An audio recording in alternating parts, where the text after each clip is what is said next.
আপনি দেখছেন Padma news 24.com এর 8:30টার বিশেষ বুলেটিন ফ্ল্যাশ নিউজ। সাথে আছি আমি জান্নাতুন বিপা। facebook.com/poddanews24 পেজ ফলো করে আমাদের সাথেই থাকুন। 7 এপ্রিল থেকে ঢাকায় শুরু হয়েছে 4 দিন ব্যাপী বিনিয়োগ সম্মেলন। সম্মেলনে 50টিরও বেশি দেশের 550 জন বিদেশি বিনিয়োগকারী অংশ নিচ্ছে। এর বড় অংশই চীনের বিনিয়োগকারী। বাংলাদেশ থেকে 2000-এর বেশি প্রতিষ্ঠান প্রতিনিধিরা অংশগ্রহণ করেন। তবে সম্মেলনের আনুষ্ঠানিক উদ্বোধন হবে 9 এপ্রিল। প্রধান উপদেষ্টা অধ্যাপক ডক্টর মোহাম্মদ ইউনূস অনুষ্ঠানের উদ্বোধন করবেন। এদিকে স্টারলিংকের ইন্টারনেটের পরীক্ষামূলক ব্যবহার শুরু হবে। এই ইন্টারনেট সেবা ব্যবহার করে সম্মেলনের সবগুলো ইভেন্টের সামাজিক যোগাযোগ মাধ্যম লাইভে সম্প্রচার হবে। বিদেশিদের কাছে বাংলাদেশের বিনিয়োগ পরিবেশ সরজমিনে তুলে ধরার মাধ্যমে বিদেশি বিনিয়োগ বাড়ানো এই আয়োজনের প্রধানতম উদ্দেশ্য। দেশের জনসংখ্যা বাড়াতে গলদঘর্ম চীন সরকার। একের পর এক নানা উদ্যোগ নিয়েও জনসংখ্যাকে কাঙ্ক্ষিত পর্যায়ে বাড়াতে পারছে না বেইজিং। এবার জনসংখ্যা বাড়াতে নতুন আইন করছে শি জিনপিং এর প্রশাসন। বার্তা সংস্থা এএফপি বলছে, জনসংখ্যা বাড়াতে বিয়ে নথিভুক্ত করার পদ্ধতি আরও সহজ করছে চীন। এতদিন পর্যন্ত পাত্র ও পাত্রীর স্থায়ী ঠিকানাতেই কেবল বিয়ের আইনি প্রক্রিয়া সম্পন্ন করা যেত।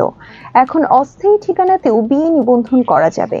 অর্থাৎ চাকরি সূত্রে কিংবা অন্য কোনো কারণে অস্থায়ীভাবে যেখানে বসবাস করছেন সেখানেই বিয়ে নিবন্ধন করা যাবে। দেশটির সরকার মনে করছে, নতুন এই আইনের ফলে সময়, যাতায়াত খরচ ও অন্যান্য বিড়ম্বনা কমবে।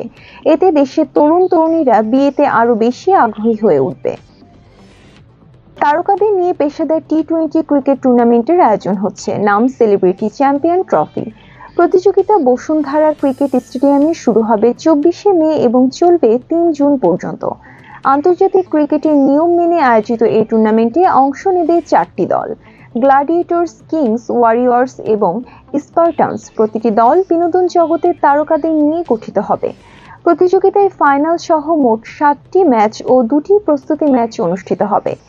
দিবারাত্রির এই ম্যাচগুলো হবে ফ্লাড লাইটের আলোয়। এর আগে গত বছর ইনডোর স্টেডিয়ামে আয়োজন হয়েছিল তারকাদের নিয়ে সেলিব্রিটি ক্রিকেট লিগ। নানা বিতর্কে সে আয়োজন তুমুলভাবে সমালোচনার মুখে পড়েছিল। গুরুত্বপূর্ণ সব সংবাদ জানতে পদ্মা নিউজ 24.com এর বিশেষ বুলেটিন ফ্ল্যাশ নিউজ দেখবেন প্রতিদিন সন্ধ্যা 6:30টায়, রাত 8:30টায় ও রাত 10:30টায়। ফ্ল্যাশ নিউজ দেখতে ফেসবুকে আমাদের ফলো করুন facebook.com/poddanews24 আর ইউটিউবে সাবস্ক্রাইব করুন youtube.com/poddanews24 চ্যানেলটি। নিয়মিত দেশ বিদেশের আপডেট সব সংবাদ জানতে ভিজিট করুন মাল্টিমিডিয়া নিউজ পোর্টাল poddanews24.com। পরবর্তী ফ্ল্যাশ নিউজ দেখার আমন্ত্রণ জানিয়ে বিদায় নিচ্ছি আমি জান্নাতুন বিপা। ভালো থাকুন, সুস্থ থাকুন।